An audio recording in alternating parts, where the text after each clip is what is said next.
So how's it going tonight, Garrett? It's going good, man. How about yourself? Not bad.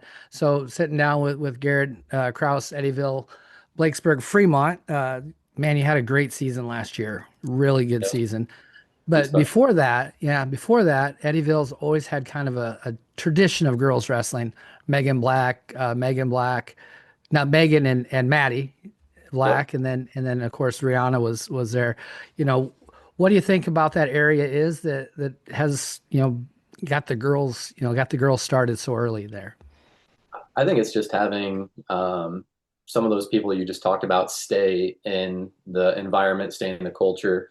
Um, I think having them nearby really helps develop the program. So, I mean, people still see Megan and Maddie Black everywhere they go in Eddyville or in Ottumwa. So I think that kind of helps out a lot.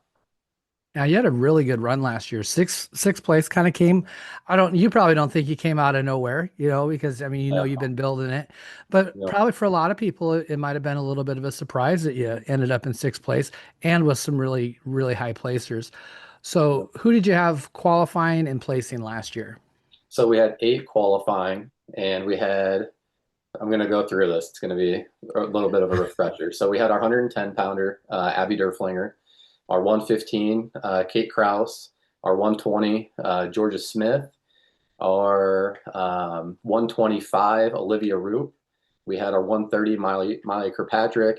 We had Chelsea Smith, our 55 pounder, Addie Lawbrook, our 90 pounder, and then Ella Ray was our 235. So, and we had a ton that were right there in those true second matches that, they just missed them. So, That's still eight qualifiers. How many place winners out of that did you have? we have four state placers. So, Wow. That is that's a great year. It's a yeah. great year. How do you build on that? I'll be honest with you. It's tough because out of those, we're losing. I think we lost six seniors this year, so it's going to be an uphill battle next year trying to find and bring in the right girls. So, You're still coming back. You should still have a lot of really solid placers, qualifiers coming back. oh yeah, Uh, yep, could make that jump for one of the big old state trophies. And I'm trying, guessing yep, that I'm trying guessing to, that's the goal, huh? yep. Um, We battled last year, and of course, I have parents and other coaches paying attention to the team score, and for the longest time, we were in third place, and by the time the dust settled, we had moved down to six, and I think from six to third place, there was only a few points that really separated those teams. So we were like, man, we're right there, and we're definitely gonna be bringing back the right girls to maybe get the job done. So. that is awesome. What's the off season look like? Have they got some matches in this off season?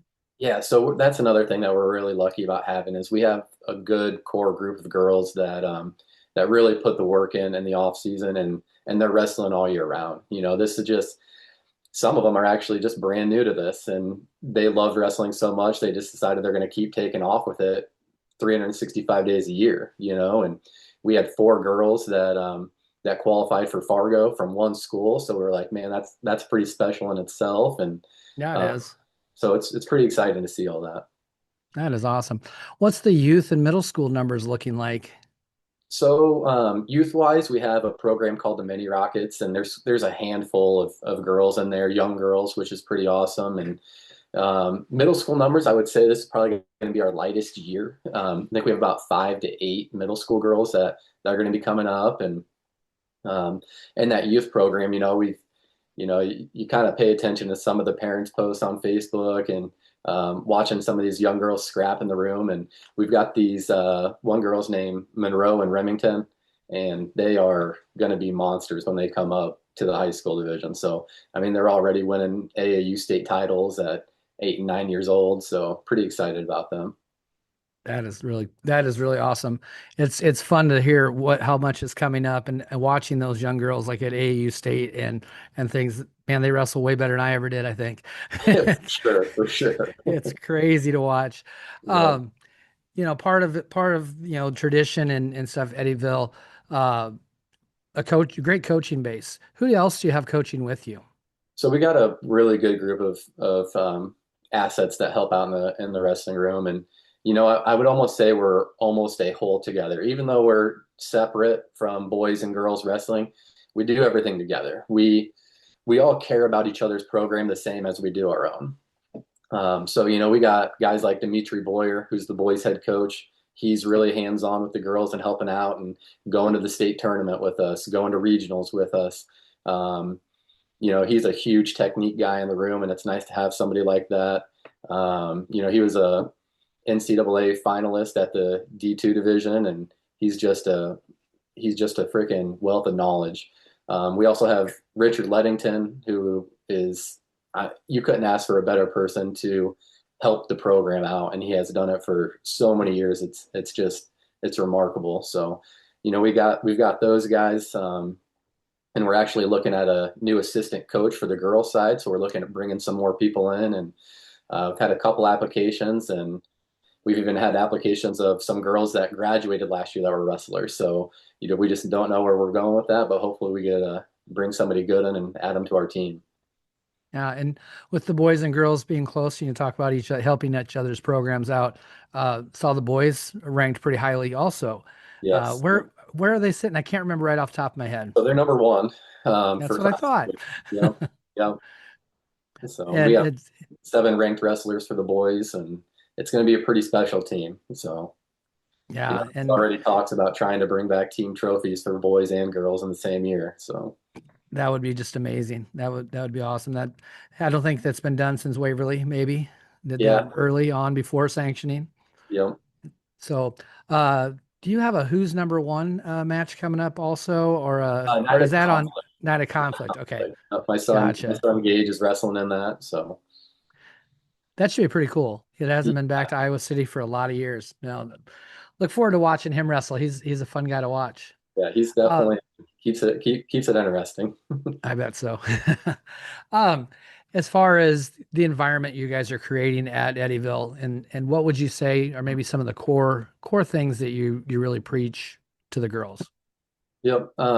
So, going into it, I would say some of the things that we preach to not just the girls, but all the wrestlers is um, just, especially with so many new ones. I think you've hit on this really hard. There's so many new girls in wrestling right now, right? And it's just to really not care, which is it's hard to do as a competitor, not care about that first season, right? And I think the more you can get through to them, like, hey, this first season is developing. We're learning technique. We're really not caring about the matches. It's a win and we learn mentality, right? You never take a loss and lose from it. There's always something we can take from it. And I would really say that's kind of what we hit on hard is we win and we learn. What can we take away from the losses to put into a positive perspective going forward? So. Yeah, along with that, redefining success. Obviously, that's part of that. But the $1 million question I've asked a lot of coaches this so far: how do we build confidence in those new athletes? That is a great question, honestly. It's man, if you had the answer to that, you'd be a millionaire, right? I know. Yes, you would. I've actually talked with some of the guys over there at Wrestling Mindset, and you almost have to deep dive in specifically with each individual wrestler because not each two wrestlers are the same. They don't think the same, they don't act the same, they don't do the same things. So I would actually say that's one thing that we have really good going on at Eddyville right now is, like I said, guys like Richard Leddington. He will walk around the room and he will talk with wrestlers and he will find out what clicks for them. So I think having somebody like him going around and really utilizing his strengths and being able to develop individuals and going around the room and just making sure that, they're being listened to, the things that they're struggling with. He talks to them about that. Positions they struggle with. He really individualizes those workouts and kind of works with them individually. So, he's an asset. And then we also bring in a motivational speaker, usually on a Thursday or Friday before big competitions on the weekend. And he just sends a group message on, here's some techniques on what you guys can do before matches, after matches, maybe if it's just on the bus ride to the tournament. Like here's some things that you can be thinking about before you compete. So those are the things that we do, and it really seems to help so far. So. Yeah, that's some really good stuff. That wrestling mindset, I've been trying to find ways to fund that and, and stuff because I think that'd be just a great asset. Maybe we need to work more with the school on that. Um, I look back and I've been around a lot of great coaches. I had good coaches. I've been around good coaches. Who are some of the people that kind of influenced your coaching and kind of who brought you up? That brought me up. I would honestly say, so the way that I got into coaching was maybe just a little bit different because, I've always done it in other sports. I don't have like the largest background in wrestling. I did a little bit in middle school. And then my dad kind of made me transition to a one sport athlete and just focus on what I was good at. So I would say how I got into coaching wrestling is a little bit different. There was a need and it wasn't being filled at our school. And I've always loved coaching youth sports, football, baseball, basketball, and you name it, I coached it at the youth level. And nobody was applying for our head girls coach on the girls side for wrestling. And it was one of those things we were a couple months away from starting the season. No names have been dropped into a hat. And I was like, I'm not going to let an awesome program like this not have somebody that cares about it and run it. And so I basically got involved in it through Coach Dimitri Boyer. We had a large discussion. He was like, hey, we need somebody. I think you'd be a good fit. And he really helped develop me into this role. So if I really had to give any credit to anybody, it'd probably have to be Dimitri Boyer. So.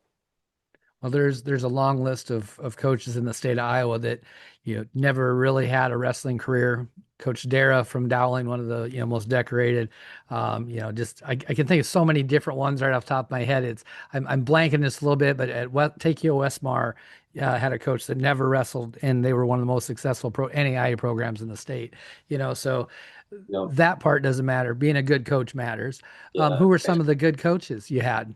So some of the good coaches that I had were, God, probably, man, I'm really trying to think because I moved around so much as a kid that I never really stayed in a spot long enough to build a relationship with coaches. But I will say the person that I probably had the best coach or best relationship coach wise with was after I was already out of high school and college. And the person that I learned the most from was, I don't know if you know this name or not, but his name's Rocky DeBolt. I got my son into a wrestling club when he was, around 8 years of age, and Rocky DeBolt just really helped. I don't know. He just like pushed the envelope on me of what should be the standard for a wrestling coach. He was just somebody that always cared. He was always somebody that would check in on his athletes. He wanted to develop everybody in the room, not just concentrate on his core group of good guys. Him and Larry Jackson had a club named Hammer Time Wrestling Academy, and it was just them two. And I mean, at the time when my son was going there, they were probably one of the top clubs in Iowa at that point in time. So I would definitely have to say Rocky DeBolt's my guy if it goes to any coaches that I really took a lot from or had a good relationship with. So. Very nice. Yeah, I'm sure somewhere I've ran into him or talked to him. It seems like we all know each other and stuff. And I'm horrible with names and faces. So, No. um, one of the things I've been talking about to other coaches is, of course, on the map matters and all that stuff, but what the kids take away from us and what they take down the line, the legacy we're leaving. What are some of the things that you really want to leave with the girls? Um, that is also a tough question. So I actually saw a couple of your other interviews asking some of these other coaches this same question. And, I think the biggest thing that goes back to me is that I want them to know it's not what can they do for me, but what can I do for them. I think that sometimes with a coach athlete relationship, I think a lot of the kids are like, oh, hey, they only want me on the team because I'm an athlete. They only want me on the team because of what I can do for them, right? I always feel like that's a huge question. And um, I would say that I almost want it to be the other way around, like, hey, if you're needing help in the schoolroom, come to your coaches. Let us help you and figure out a way to get your GPA up. We're not just people that sit on the sidelines and just are waiting for you to fail. We want to help you succeed, whether that be in the practice room, on the mat, or in school. So I would definitely say it's what can we do for them, not what can we or not what they can do for us. So Oh, nice. Good perspective there. You said some of your girls like the sport so much they're going 365, but you're a small school. yeah. I definitely understand the multi-sport athlete.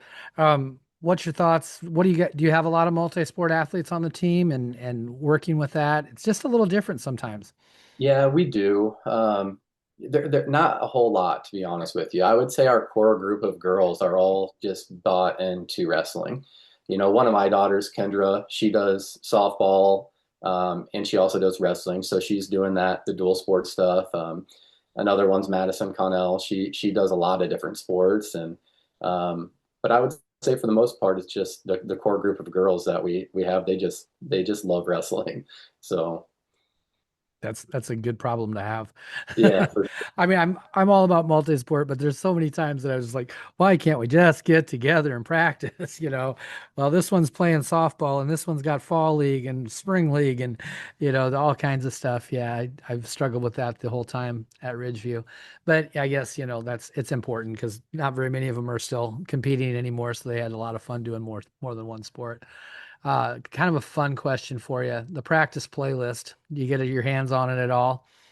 No, between the number of boys and girls in that room, there's no way that we're getting any chance of controlling what comes on that radio. So, I mean, anytime I get anywhere near it, I'm just completely laughed out of the room, basically. I'm a hairband guy.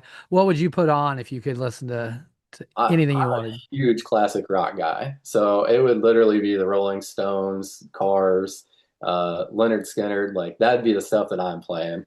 Not necessarily what everybody else likes to listen to, but that's what I'm jamming out to. So. Nice. Well, let's get to know you just a little bit more as a person and as a coach. Let's start with your family. Who's all in the family right now? So myself, obviously, my wife, Nicole. I think a lot of people know Kate, Kendra, and Gage. Um, I mean, that's who's in our household. I don't know if you want me to go outside of that, but Oh no, that's however you want. yep. How as deep as you want to go. So we'll go with that because man, there's a lot to go off of with them three. So, And but I have been giving kind of shout outs to wives because man, they have to put up with a lot during the wrestling season, and actually all year round as much as we do. Um, yeah, so I'm sure with three wrestlers in the household, she's she's definitely a very saint. busy during wrestling season. Very so. She helps me out a lot with the whole track wrestling thing and making sure that I have my weigh-in sheets printed off, and it definitely goes full circle. There's no way that I could do what I do if it wasn't for her. So Now I saw Gage is making a few visits. Did I see him in green the other day? yeah, he just went to North NDSU? Dakota. Yep, yep.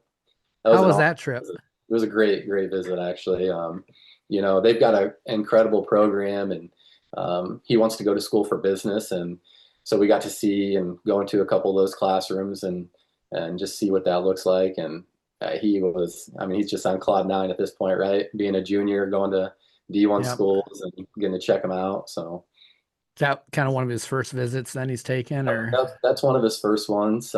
He actually is going to Northwestern here soon too. So, and Wyoming's been another one that has reached out and showed a lot of interest in getting him there. So, we're just kind of taking the process and enjoying the moment and not taking it for granted and just kind of just enjoying it. So, so what year the girls are going into God, will they be juniors this year? yep, they're juniors too. So. Yeah. So have they are they thinking about wrestling past high school or Oh yeah. So Kate and Kendra and Miley, the three girls on my team, they actually all have a yep. visit this weekend at Buena Vista. So they're Oh going to go wow. there and check that out. And Abby McIntyre is the assistant coach there, and she's been a Yeah. huge fan of these girls.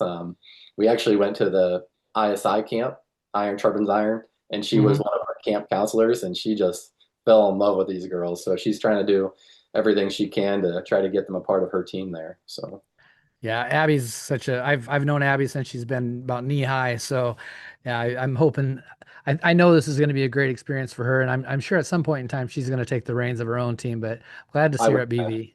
she's so talented and just such an awesome person in general. I remember when she got paired up with us, I was obviously the coach that brought our girls team to ISI, and somebody had made the comment to Abby. They're like, "How the heck did you get paired up with a coach that thinks just like you do or acts just like you do?" She's like, "I don't know, but it's awesome, and we get along and we click." So she's like, "I couldn't have asked for a better person to coach with," and I thought the same thing. She's fantastic. Yeah, she's loud also. I know a few coaches have commented how she's popped an eardrum or two. I like that though. I like the high energy people. Um, food's a huge part of wrestling, and you know you weren't so much in wrestling in high school and college, so you didn't really have the weight cuts. But what do you have in the girls? What do you have in the girls have after weigh-ins now? So, I guess I think you're talking like high school tournaments. What are they? Yeah, high school. Yeah, No. we got an hour or two. Yep. So we have a great support system with our parents, and they really make sure that the girls have some healthy snacks as soon as weigh-ins are over. You know, they're bringing in the waters, they're bringing in club sandwiches, they're bringing fruit and bagels with honey, and they're trying to refuel as good as they can. If there's one thing that I could probably nix out of that whole thing was the energy drinks after a weight cut. You see, I don't know Yeah. where this came from, but it's like every wrestler thinks they need like a Celsius after cutting 4, 5, 6, 7 pounds. And it's just like, let's probably stop doing that so much because caffeine definitely dehydrates the body. But I would say for the most part, the our parents do a really good job of making sure they stay on track. So So if I was gonna head down to Eddyville, what is the place to go out to eat down there? you got very, very few options because Eddyville is a very small town. But I don't know. You have to mention Ford's. So Ford's is just like a little sports bar in Eddyville, and I was actually just there and had a hot ham and Swiss cheese sandwich with some onion curlers, and it's definitely the place to go. So I would definitely say you got to check that out. And any guilty pleasure foods? I'm an ice cream guy for days. I could probably survive on that. Do you have anything that you absolutely love? I'm not sure to be honest with you. If you ask my wife, she could probably tell you like 4 or 5 different things that I like to Yeah. eat all the time. But um, I don't know. I'm a big like Hershey's chocolate guy. So like the big size Hershey chocolate bars that you get from the gas Yep. station. Dude, I'll take those and I'll stash them somewhere for whenever I want some chocolate or something. So I would say that's about it. But Are you having to hide that from the kids? oh, you got to hide everything from them. They're human garbage disposals. So. Well, I couldn't imagine a food bill right now with three kids. I know what it is like with just my wife and I. My wife always makes a joke that she's always excited for wrestling time because the grocery bill goes down significantly. Oh, I bet so. Um, Vacation spots. People typically are a mountain or a beach person. What's your favorite? I would say mountains for me. We actually took a trip out to Colorado not too long ago and went and walked through this like rocky valley to this peak where there was this big giant like lake inside of the mountain, and it was just one of the coolest things you'll see. So I'm definitely all for like the hiking and camping more than laying out on the beach all day. So. Do you have any like bucket list places that you want to go for vacation? Um, I really haven't. My wife probably has a ton marked up for us after the kids are gone, right? But for me, dude, we're just so, we got 3 teenagers in the house right now, so we're just super concentrated on living in the now and not too worried about where we're going. I know once they graduate, she wants to take them all on a cruise for a little graduation gift, but I'll leave that planning up to her. So Yeah, no, that sounds like a good that'd be a great graduation gift as far as I'm concerned. for sure. Um, if we look at coaching philosophy, kind of goes into coaching philosophy and things that we're teaching in the room. Uh, Second period coin flip. What is your instinct? Where are we going? So I have a whole philosophy on this, to be honest with you. I think we won a like from year one of me coaching to 2 year of me coaching since girls sanctioning. I changed my philosophy on where I want to do that. So now we're talking a little bit more strategy, but um, where I've just been a huge top guy. We hammer in the room being able to turn somebody and put them on their back. And I actually watched a lot of tape from year one. And the one thing that I noticed is when we started putting girls down, especially in the second and third periods, you notice that maybe they were just a little bit too tired or their technique wasn't there because they're a lot more new. And I always say, like, hey, let's develop the things that we're bad at in the room, not on the Okay. mat when we're trying to compete for, team tournaments and stuff. So I think we went up like almost 20 to 30% in our win rate after I started putting girls on top. And I, that's where I'm going, man. We're gonna go on top and we're gonna be hammers. So I do not disagree with you. And even with the points changes, takedowns and near fall are worth so much more than yeah, escape and reversal. So I mean, it's strategy wise, and girls are just they seem really good on top, and they bottom they is not are. necessarily. I got a theory to that too on why girls are just so much better on top. And I feel like boys are content with riding sometimes. Like I feel like you'll see a lot more ride outs in boys wrestling than you will girls. And I think it's because girls, man, they get on top and they are so determined. They only think of one thing, and that's pin. Like they want to get that match over with, and they want their hand raised, and I feel like they are just so much more aggressive when it comes to turning somebody. So Yeah, and there is a lot of pins. there is a Very, lot of yeah, things. yeah. Sometimes I don't want, yeah, I don't like to wait around and take top in the third because I want to be on top in the second because we might not see a third period, you Yep. know. Yep. So, on our feet, what's our go-tos? So I'm a big like drag guy. I like setting up drags to a leg. Um, Coach Boyer is a really big high crouch guy. He really shows technique on that pretty well and show a lot of single legs. We have a lot of girls in the room that hit some ankle picks and stuff. So I would say we're pretty well rounded when it comes to things that we go to from neutral. I wouldn't say there's one thing that we really are heavy over than the other.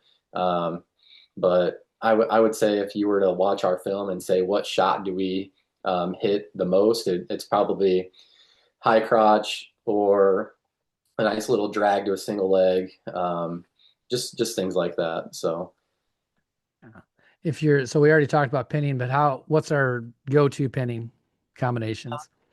so that's changed. We like I think what we did last year was we worked really more on like stretching them out with a half and a wrist, breaking them down and putting your knee to block the leg, pull them across, and then um, stretch them flat and put them to their back. We also had Coach Williamson. He's not really a coach. We just call him that. He's the principal, or not the principal. He's the no, he's our principal at Eddyville, and um, he he does a big hammer lock. He's a wrestler from Iowa, so he loves hammer Okay. lock. Getting that wrist behind the back and threading the needle through the other side. And I think he showed that halfway through the season, and we really started putting a lot of people on their back with that. So um, just try to be have a lot of different skills on top helps. So I would say those two are probably our biggest ones. Yeah, I'm trying to learn right alongside of the girls with some leg riding. I was not a leg rider. Oh, yeah. And so I'm trying to learn. Coach Shepard is with me. He was a good leg rider, and I'm trying to learn with him and stuff. So that's kind of been our focus this last year is just trying to either be able to get out of it or get out of legs or be able to use legs is the focus. Off the bottom, we've had a lot of success with like quad pod stand up and stuff like that. What are Yep. you guys working on? Well, I mean, I think the biggest one is just sealing off, fighting for inside control. If you can win the battle inside, and they have to work outside of your arms, I feel like you're in a much better position to fight and work up. So we really work on sealing off, hand fighting on bottom, and working to have like their wrist break before we get to our feet. We actually had my daughter got hurt last year because she started coming up so fast and the girls were locked around the waist and we're trying to stand up real big when they have a real nice tight lock on our body, and she got returned behind her and pretty much, I mean, she had a small fracture in her elbow and strained her UCL, so she was out for 3 to 4 weeks last year. And we put a really big emphasis to, hey, we got to have hand control or wrist control when we come to our feet. So we really tried, working that a lot more after that happened. So. Now, the girls did some freestyle. What do you think, folk style or freestyle? So I am a huge folk style fan. I I think if you were not, I'll save your. I think I kind of know where you're going with this, so I might save your question for your next question for later. But if I'm going to say anything, I'm going to say folk style for now. So Gotcha. Well, then I might as well bring that question up. So, if you're going to change anything about the rules of wrestling, where would you go? I actually really like the way that Twin Rivers does it, and I'm going modified folk style. If I'm transitioning anything into the high school season, um, I think that.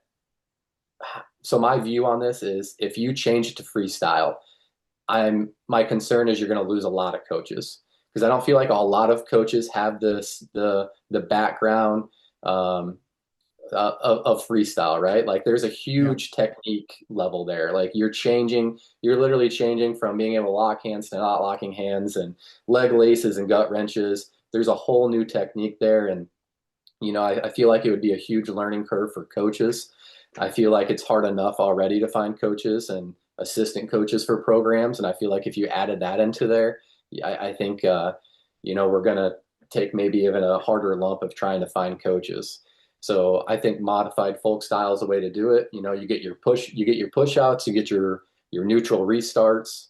Um, I, I think that would be a really nice transition for some of these girls to go to the next level and wrestle freestyle in college. So No, I like that. I like that too. My worry, honestly, is if we'd switch officiating, and I love our officials, but freestyle really requires three officials to do it right, for you sure, know. And so 100%. There's so much going on. I could imagine some of the calls. Who initiated that? Did they stop them before they did this? I mean, all the, or yeah, I it mean, would be a you would have to incorporate. I don't think people realize this too, but if you were to change it to freestyle, you would have to incorporate challenges into high school matches, yeah. because there's so much that goes on there. And I don't. I mean, could you imagine videotaping or reviewing every single match and how long these tournaments would take? It's not Oh, possible. yeah, It's could be a nightmare. Definitely It'd could be be a a huge nightmare. nightmare. That's why I think modified folk style, you still got your folk style moves on top. The only thing that you got to show is push outs, and Yeah. um, I don't know if we'll ever see it come to that, but I would love to see modified folk style interpreted into high school wrestling for girls. So Well, even talking to the officials at Twin Rivers, and the first few years, some of them were a little against it until after the tournament, and they're like, "Man, that went fast." It takes yeah, about one round for people to know that they better circle in and wrestle in the middle, and yeah, then there's just no out of bounds calls anymore. I mean, it's yeah, just the matches go so fast, yeah. which is what we kind of like on those big tournaments. We want them Plus, to get done, so we're not there till 10, 11 o'clock at night. So yeah, I mean, plus I like the aspect too of being on your feet longer.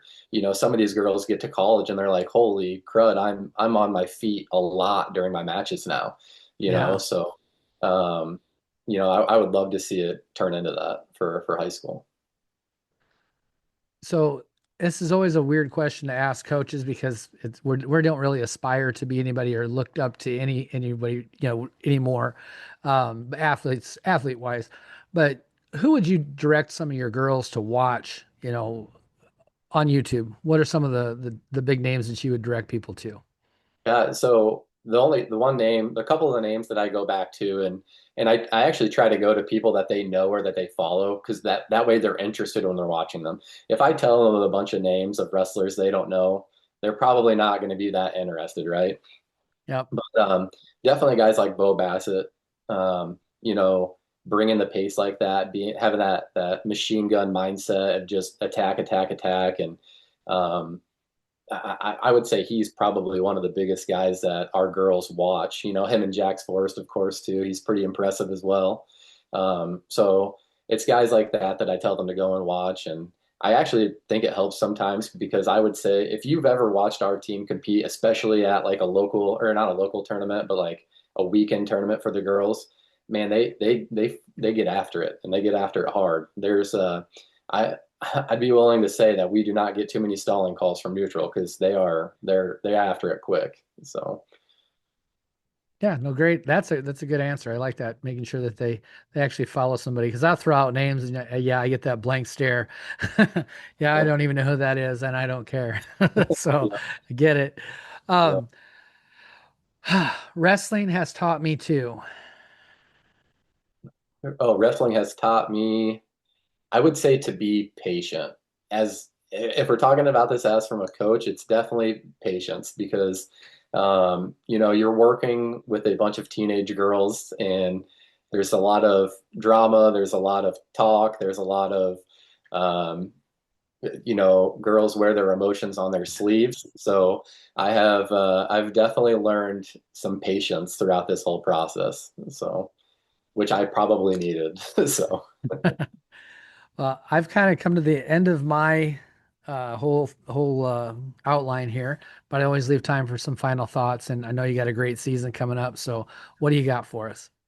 um, I would say, just going back to that whole great season, we're just super excited for this year to see where we go and what we've got moving forward. And, we're going to probably have a few lower numbers because we lost some, six seniors and lost a couple other girls to going full time in some other sports. But, we're super excited for what we have. And we got a girl that's going to be a freshman next year by the name of Cadence Christensen. Who won high school girls AAU state this year. I think she pinned her way through the tournament except for one match. So she's Wow. going to be a lot of fun to watch next year and super excited to get to work with her. And, um, we're just ready for some wrestling right now. So Yeah, I can't wait. It's time. I've for sure, for sure. all It's right. been a long enough wait. So, Yeah. So, well, thanks very much for coming on tonight. I appreciate it. Can't wait to see it. I don't know if we run into each other until state tournament. I think that's I the think that only was actually time. another question that you said that we might get to was what other tournaments we're going to be into Oh this year. yeah, yeah. So you're just making my memory jog right now. But so we're actually improving our schedule a little bit to have some tougher tournaments. So last year we got into Allie's Cedar Falls tournament, and Yep. I think we took third as a team there with a bunch of 2A teams. So we were like, hey, you know, there's no sense of, trying to stay away from some of those bigger tournaments. And I reached out to Biscaglia, and he got us into the Raccoon River tournament. So we'll be in that one. And we also got into the Ames tournament, which is real early in the year as well. So a couple Oh, of awesome. tougher tournaments to get into. And I don't know if you'll be at any of those, but we're I'm excited not. for them. So.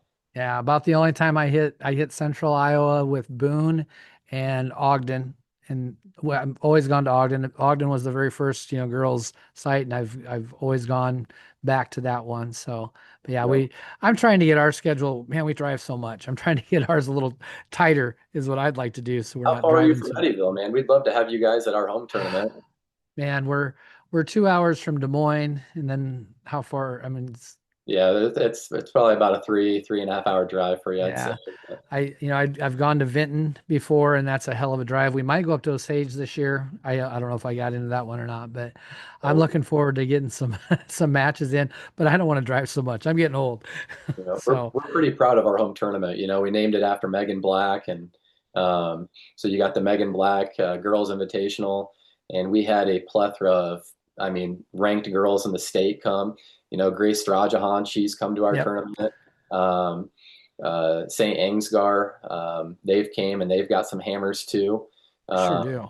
Rihanna Utterback has been to our tournament for many years. God, I'm trying to think who else. There's just a number of ranked girls at this tournament, so I would say it's you know probably a under the radar kind of tournament. Not a lot of people know about it, but there are some super exciting matches for those finals ones. So, Awesome. Well, we'll look forward to looking for those results. I will talk to you later. yep, you have a good one, Troy. See ya. Yep.